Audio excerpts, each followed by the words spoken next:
Sounds good. Hello, everybody, and welcome today to Photographing Your Artwork for Exhibits. My name is Megan Feitz, and I am the Director of Programs for Art Possible Ohio. We are hosting this program, and we are the state organization for art and disability for Ohio. We're so glad you're here today. We also have today our Executive Director, Molly Kearney. Molly, do you want to introduce yourself real quick? Sure. Hi, everyone. I'm Molly Kearney. As Megan said, I'm the Executive Director of Art Possible Ohio.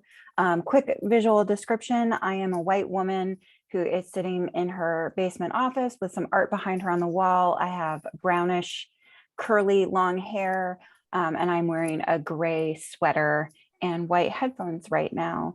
And I'm very excited to have all of you here. And I'm especially excited to have Lori here. She has done a few workshops with us, and they are always super informative and super practical and helpful. I would agree with that. So before Lori gets started, just a few housekeeping. Please stay on mute for now. It is up to you if you want to have your camera on or off. I'm probably going to pin Lori to the screen here, so you'll only see her head anyway and whatever she would like to share with you. If you have questions, Lori's happy to take them in the chat, or you can raise your hand and she'll try to field them as she goes today.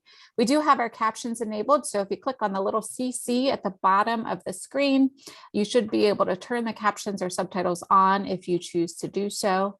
And then last but not least, at the end of the presentation, we will have a little bit of time for additional questions and answers. So if there's something you want to wait to ask at the end, or something a little, related but not directly associated with the Lori's work talking about, you can leave that question at the end, because she is an educator and a photographer, so she knows lots of great stuff.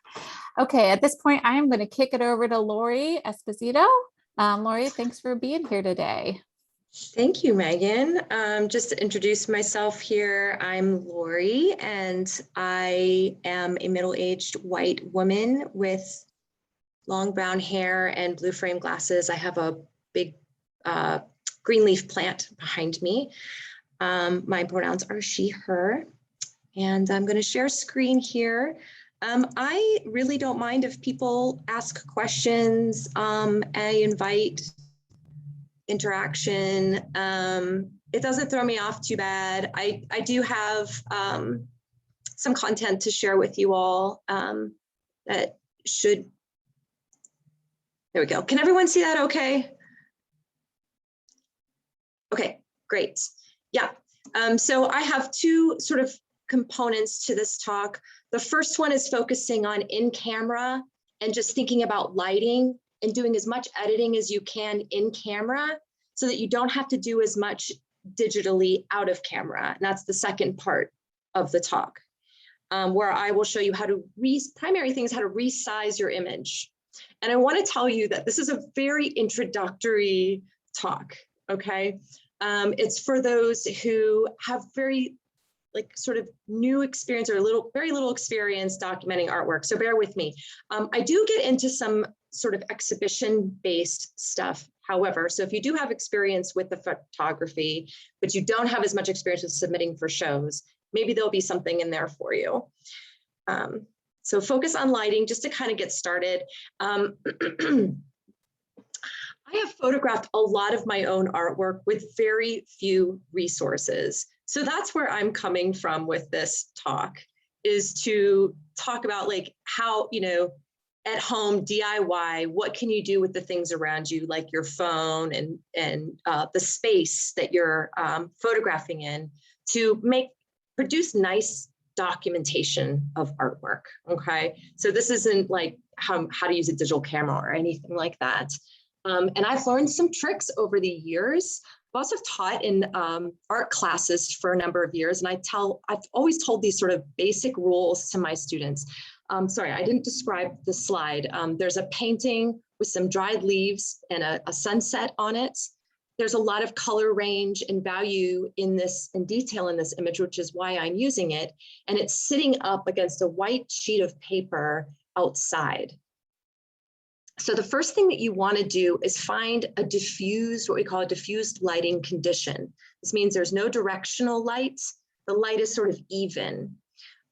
So on a cloudy day, or when the sun is really high in the sky, find a shady area. Those both have worked really excellent for me. The light is a little bit on the cool side, so if you have a lot of warm colors, it could cool your palette a little bit, but generally on a sunny day in the shade or on a cloudy day, you're gonna have a nice diffused lighting situation that you can shoot your artwork outside. Especially if it's a large artwork and has a reflective or shiny surface, you don't want a directional light bouncing off of the artwork. And I'm going to show some 3D things as well, but we're just kind of starting with 2D here. So I'm showing the next slide, and I now have the painting sitting horizontally on the ground, and I'm looking straight down on it. And it's actually absorbing more light. You can see, I can see the painting of the sunset a little bit better.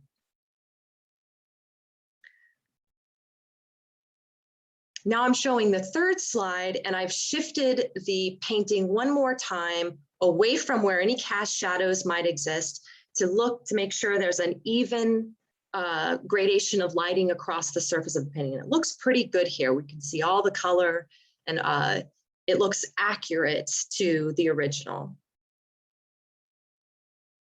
I'm also paying attention to how square the edge of painting is with the edge of the image, and trying to get that as straight as possible so that I don't have to edit that as much when I bring it into Photoshop. Or if I don't have Photoshop, I can submit it and it's straight. Always capture, and this third slide shows a detailed image, a close-up image of some dried leaves. And you can see that there's a helicopter, dried helicopter leaves that fall from the trees that I've painted into the image. And from far away, we didn't see those. They really blended in. So I wanted to take a detail image so that the reviewer of the image can actually see the details and understand the content of the piece a little better. So that's my next rule. Always capture detail images of your work. Generally, you want to have a couple of detail images, and you want them to highlight the materials. Maybe you can see some brushwork, or what the media is that you're using a little better, some texture, or any elements that might convey meaning or content in the piece that would be missed when viewed from afar.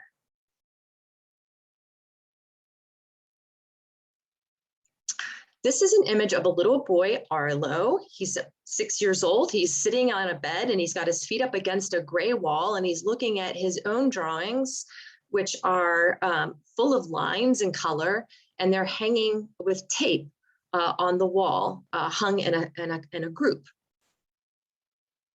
So there's also a light on the table that's plugged in, that's shining a sort of yellow light against the drawings. And then behind him, we can't see the window, but there's natural light coming in and flooding into the room.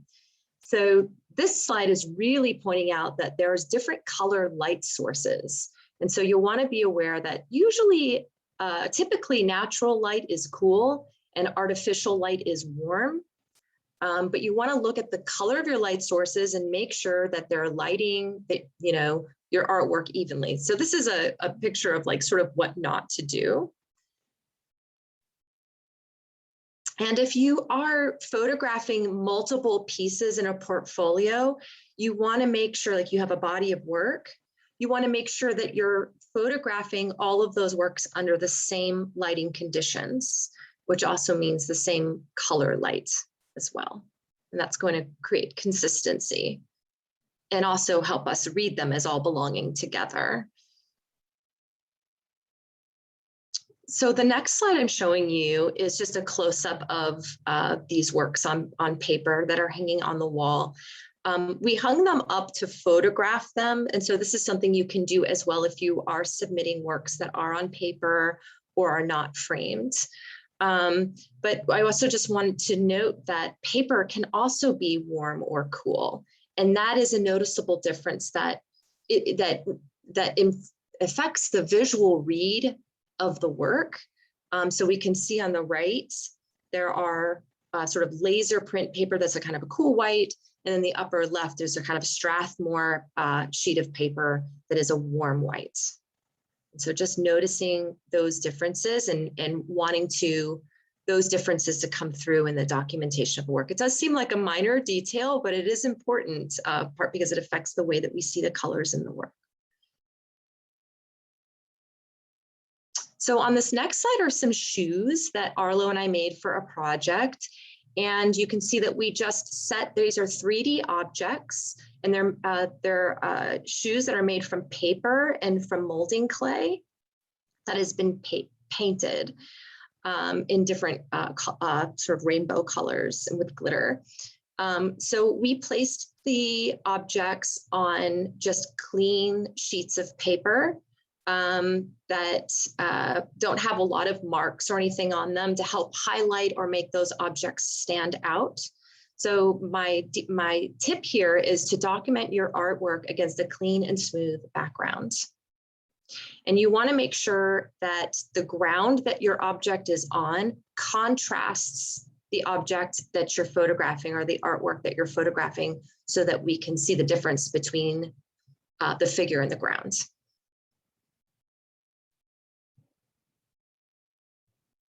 Okay, so what if you are photographing inside because you can't photograph outside for whatever reason?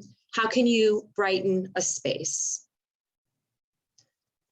And I took these pictures during COVID, so I was really interested in materials that we could use from around the house to create studio lighting, like quasi studio lighting. So it's got intentionally a little bit of a DIY sort of creative feel to it. So we used, and Arlo here is holding a butcher cutting board that we wrapped in aluminum foil to bounce our light source back into sort of the space where we're documenting another painting. So this is just a tip. You can bounce light into the space to avoid hot spots. And hot spots is when you shine, if you shine a light directly at a surface, sometimes you'll blow out images. So this is a way of softening that light and bouncing it into a space. We're only using one clip-on light to do this, and it's a two-person job. I had to take the picture while I said, okay, turn the board to get it just right, to get the lighting right, and then I took the picture. So you can see us doing, I'm just showing how he's bouncing that light into the space to light the painting. And then the other thing that I'm doing is I'm using a tripod. Here's another makeshift tripod that we made in case you don't have one at home. You can also use a chair or a stool, but you want your camera to be directly, the lens of the camera to be directly on level with your object. If you're shooting up at the object or down on it, and it's a 2D piece, then you risk warping the image with your camera lens.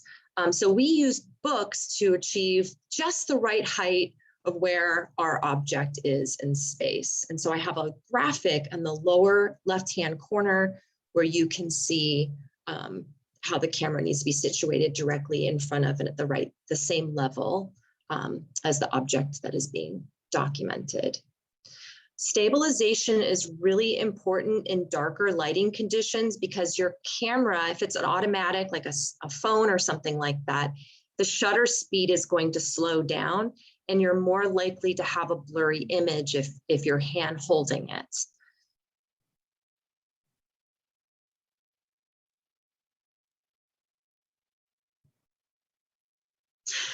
Just a little note about cropping. If you're really far away from your image, you're going to have to crop it out of camera in a digital process. So get as close as you can to your object so that you don't have to crop as much and that your artwork is filling the viewfinder.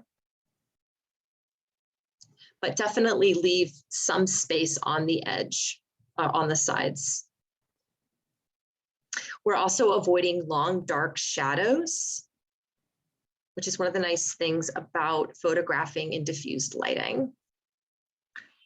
Let's say your work gets into the show. Congratulations, very exciting. Make sure you have someone, if you're not able to attend the show, have someone take a picture of your work in the exhibit. That's really helpful to submit for future exhibitions. It just shows that you have exhibition experience. And those could be really nice images to have for a website or blog. A lot of us have pictures of our own artwork, but we don't necessarily have images of the artwork installed in a public or gallery space. Those are very valuable images for you professionally. Make sure you title your work in such a way that helps us understand the artwork better. So this means, titling the artwork based on something that we don't already see or know about the artwork as audience. This is an artwork by Kenneth McKillop, an artist with the Athens Photo Project. And this is his artwork on display at the Dairy Barn in Athens. And the title of the piece is, "Why Do I Need All These Things?" And it's a small suitcase that's filled with various objects that he collected, light bulbs. Oh gosh, I can't really tell. They're these sort of objects that he collects from the street and from friends. Okay, so this is just a review page that I'm showing that is all the tips for in-camera editing, and it just reviews that for you. You're welcome to also look back at the video and look at these later if that's helpful. I'm not going to read through all of them because I think it would take too much time, but it just goes over detail images, ways to bounce light into space, using diffuse lighting, stabilizing your camera, and shooting individual images as well as a body of work, larger body of work installed, if you can find a space to do that. All helpful images to have when you are preparing to exhibit, apply to exhibit your work. Okay, so I'm at the second part, which I'm going to just show you how to resize in Photoshop. If anyone has questions, I'd love to open up the floor for that. You're welcome to raise your hand or just unmute yourself.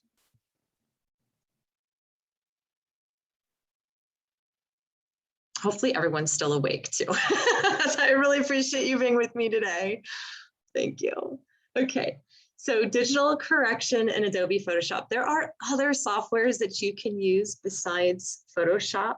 If anyone wants to mention some now that they're using or share with the group, you're welcome to do that. And I'm always interested to know what people are using to manipulate their photos. I know Adobe has a great suite from here, but not everybody has access to that. So if there's any shareware that anyone knows about, also feel free to drop that in the chat if you know of any good ones. So you want to make sure you document your work. I did not mention this, that you want to document your work before you frame it.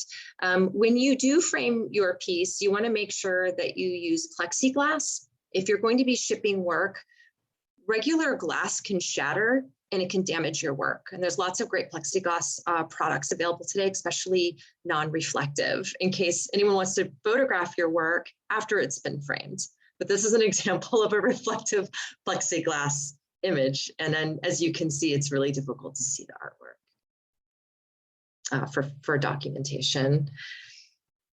Okay, so how can we improve this documentation? It looks pretty good, but can anybody come up with any ideas of a better way to see the original artwork?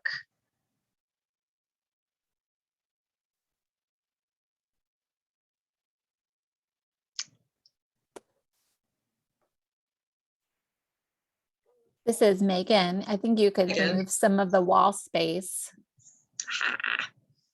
Absolutely, we could definitely crop this image. And another thing is it's got magnets on it, so you may not want that to be a part of the image, and that can be rubber stamped out in Photoshop as well.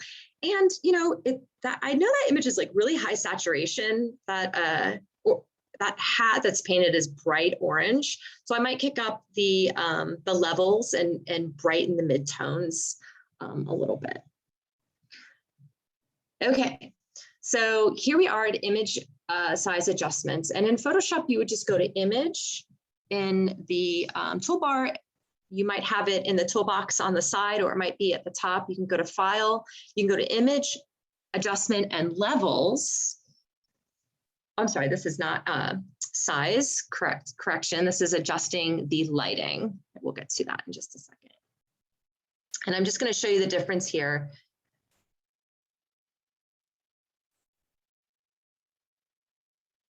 Well, I've cropped it now, showing an image of the Wheaties hat cropped. The color has been brightened. We can see the nuanced attention to palette in the painting better now. And I've also rubber stamped out the, let me move this out of the way. There we go. I rubber stamped out the magnets that we're holding the work on paper to the wall. Excellent way to display artwork, by the way, if you don't want to display a framed piece. It's using these really strong earth magnets. Here's another one. So this is a shaped 2D object. How can we improve this documentation? This is an image that was taken in a gallery setting. I've cropped out the display. It's much easier to look at. Now I have an image of the distinct individual image. We can also see some of the delicate handling of the texture, the paintbrush, and the technique, the palette. And then I want to make sure that the dimensions match the submission requirements. Okay, and it's different for people ask for that. I don't know what, Megan, what do you think is like a good size to size an image to for submitting for an exhibition? I'm gonna actually let Molly answer that one because she understands things like that better than I do. Molly, are you? Yeah, I usually recommend 300 DPI or digital pixels per inch. Yep. And then if possible, make sure that your like height, width, depth are proportional to what it is in real life. And for submitting, unless there are specific requirements on the submission, I think the eyeball test is a good one. If it looks good on your computer screen, understanding that it might also be projected if it's being adjudicated in a setting where you have like lots of people in a room and they're putting them up on the screen, consider that also. So it should be large enough that if they're going to project it up on a screen, it still looks like a good resolution and like it's not blurry. That's perfect. And is there a preference for RGB or file type? I think generally if it's a JPEG or a PNG, that's a good rule of thumb. I have found that most submission requirements will actually give you like 3 or 4 recommendations. These are the file types that we want. One that I would steer away from unless they ask for it specifically is a TIFF or a TIFF, because those files are generally ginormous. Yes, and they are. hard to download and hard to open. Got it. That's very helpful. Thank you. So I'm going to actually resize an image here. I have it all ready to go based on Molly's recommendations. Here's my Wheatie hat painting. Okay. I'm going to go up here. Can everyone see this okay? Going to image and scrolling down to image size. And I've got my window and I've already got it at 300 DPI, but here under resolution is where you can size it based on pixels and inches. And I have it at resolution 300. And then I have my width at 12 and my height at 9. I can make this smaller because it says my image size is 27 megs, 0.8 megs. That's really, really big. Sometimes it's difficult to email an image of that size. So I'm going to knock this down to width of 5. And now look at this, I'm at 4.83 megabytes. I think 5 megabytes is a good size. You're welcome to disagree with me if you'd like, but I think 5 megabytes for applications is something that I've seen pretty often, anywhere between 2 and 5 megabytes. If you fall below that, you get in danger of blurring the image and losing some of the image quality. So I'm going to keep it there. I'm going to say, okay. And you can see how that got smaller. And I already have my cropper like on here, so I can go ahead and cut out some of the space. My image is level, luckily, so I don't have to adjust that. But if I wanted to, let me just show you. I'm going to crop that. Cropping is in my toolbox over here on the left side of the screen. Let me see. To center the image or to straighten the image, I can go into edit and I can go into transform, or I can go to free transform. I like free transform because it lets me have some flexibility. I can move the image this way on the side, make sure it's straight. I do like that. It is pretty straight. And then I'm going to go back to cropping the image this way. So I both resized and cropped my image. Oops. Yeah. And yeah, that's good enough for now. I will remove those magnets in a little bit, but I'm also going to go into adjustments, go image adjustments, go into levels. So here's my levels screen on the right. And there's 3 arrows, one on the left, one that's in the middle, and one on the right. Those represent my red, green, blue. So that's all my colors. That's what I want. The middle arrow is my midtone. So you can see I'm adjusting my midtones when I move that. The arrow on the left adjusts the shadows, and the arrow on the right adjusts the highlights.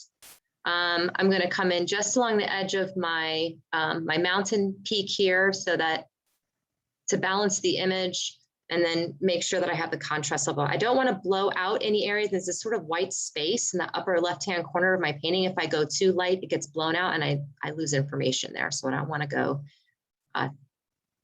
too bright. Okay, so there's that. And I'm going to show you the rubber stamp tool here real quick, because I'm actually going to show you the difference. When you use a rubber stamp, it can make a huge difference just with small detail. Don't overuse the rubber stamp though. I've seen people kind of overuse it, and the image is not accurate, or it's not telling us what the original looks like. It becomes another artwork if you manipulate an image too much. So we're really just trying to achieve accuracy here. Always zoom in, don't work too far away from an image so that you can work with detail. You want any kind of edits to be kind of invisible as possible. And I'm using my Alt key and clicking this white space here, and then using that to slowly cover the magnet that is not a part of my image. And so I don't want to submit it and people to think that that's a part of the artwork, especially if it's going to be framed. Okay, so going to zoom out. You can see what that looks like. Yeah, we're on good track here. So I'm going to go back to my main screen for the PowerPoint. Yes, and I'm back to the rabbit again. Okay. Does anyone have questions about Photoshop before I move forward? Image size adjustments, lighting adjustments, rubber stamp tool. Those were the 3 tools that I just showed you. Correcting for yellowing, we can see that happened when I controlled my adjustments. I brought the blue and the cyan levels up a little bit, which are complements of the yellow. So that's how I canceled the yellow there. And now I have a palette that's true to the original. I'm very excited. Yes, you can see all those beautiful grays in the rabbit's fur. So I've moved to the next slide, and here we have a 3D artwork. These were some teacups that were made by an OU student for a tea ceremony, and they're made out of leaves and grass, things like that. And it's sitting on a tabletop, and the lighting is pretty nice. It's okay if there's a cast shadow for that. It's a soft shadow, so it's not competing with the artwork, but there's a lot of scratches and textures on the ground around it. So to improve this artwork, I'm actually going to, I think that kind of over brightened it a little bit. You can see how that adjustments affected that image. But so do you see something else that is changing? And when I go down to the lower image, the scratches of the table disappear. They just get minimized. And that's really good enough. It's okay that there's plastic there or that there's paper there or what have you. It's just that we don't want it to distract from the artwork. So that's what the rubber stamp can do. When you really get in there and zoom in, you can clean your image up like that if you want to get fancy. Avoid using the lasso tool. This is a do not do example. I've seen people like just use the lasso, which is a tool where you just sort of generally select negative space and then you just delete it. But look what happens here. Oh, that horrible lasso edge. We definitely want to avoid that. We much rather receive an image like this, which is sitting on a background, even if it's imperfect. It is a neutral color. It seems to show off the green really nice in its details, than something like this. That's kind of an over editing in out of camera. Okay. Let's see. This is a relief artwork. So this is the gradient between 2D and 3D. Let me move this so we can see our artist. This is an artist, Pete Wuscher, made this piece of melted plastic in 2020 with Athens Photo Projects. And it's sitting on the concrete. I think that's kind of a lovely background actually for this piece. It's fine. It's not distracting from the piece. There's a lot of texture there, but this is not a piece that I would want to crop in on the edge because I would lose that beautiful organic edge of the artwork and I wouldn't be able to see it as an object anymore. I would see it as a kind of a flat image. So to avoid flattening this object, I'm just going to keep it this way, sort of uncropped. I did do a little bit of, oh, you know what? I didn't change my file type. That was something I did not show you. So to change my file type, when I go to save as under file, save as, file type can be changed just under the file name. And we have JPEG. And like Molly was saying, we don't want to use that TIFF file, but we can use JPEG. Save a TIFF for yourself or a Photoshop file for yourself, though, before you save a JPEG, because JPEGs are a compressed file and they deteriorate over time. So they're not really good for archiving images of your work over time. And you'll want to title the piece based on what the application is asking from you. So it might be like last name underscore image one or something like that. And then you would submit typically an image list where you would include your title and the sizes and the mediums and things like that. Okay, back to.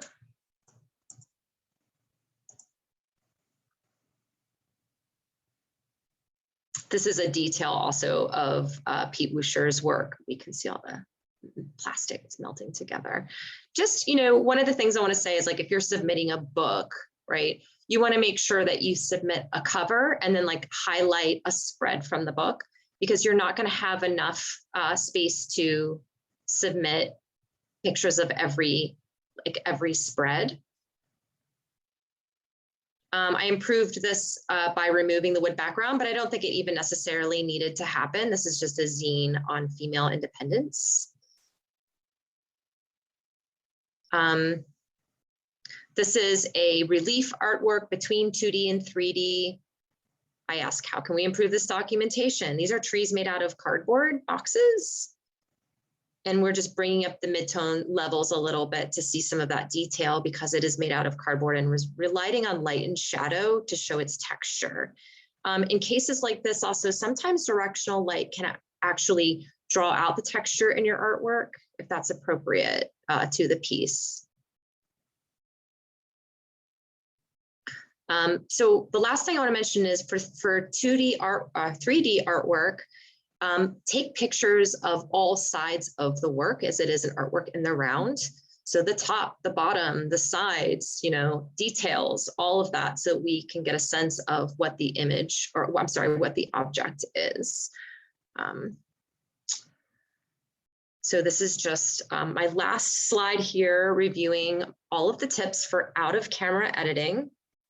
Some things to just look out for, which is removing foreign artifacts or distracting backgrounds, straightening and cropping your image, documenting all sides of the image, depending on if it's 2D or 3D or 4D, and 4D is a whole nother thing. 4Ds usually want to just submit the digital image, or if you want to output it in a way that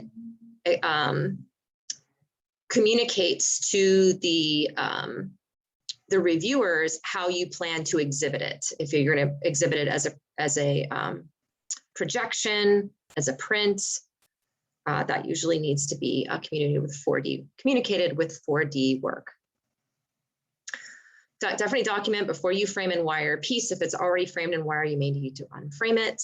If it has very reflective glass on there. And I think that's pretty much everything here. Yes. All right. So thank you, everyone. I'm going to minimize, I'm going to stop sharing.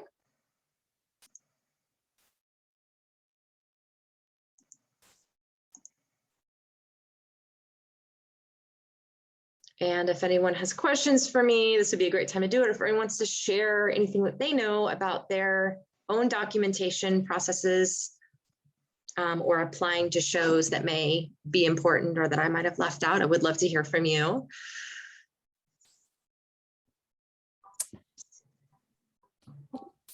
Lloyd, Yes. did you, I don't remember if you mentioned or you said that there's a few like other apps that people could use, maybe if they're taking photographs with their phones.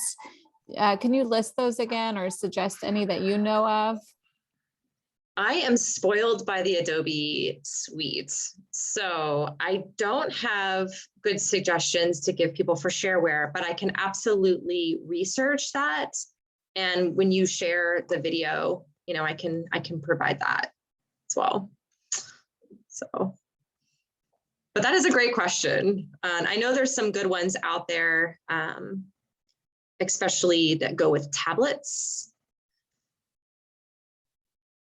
So, hi, little guy. Sorry. Yeah, but they, you know, they're all, what I found is they are all fairly similar. Oh, thank you. User has suggested that there's one called Photoscape. So thanks for that. I'll check that out for sure.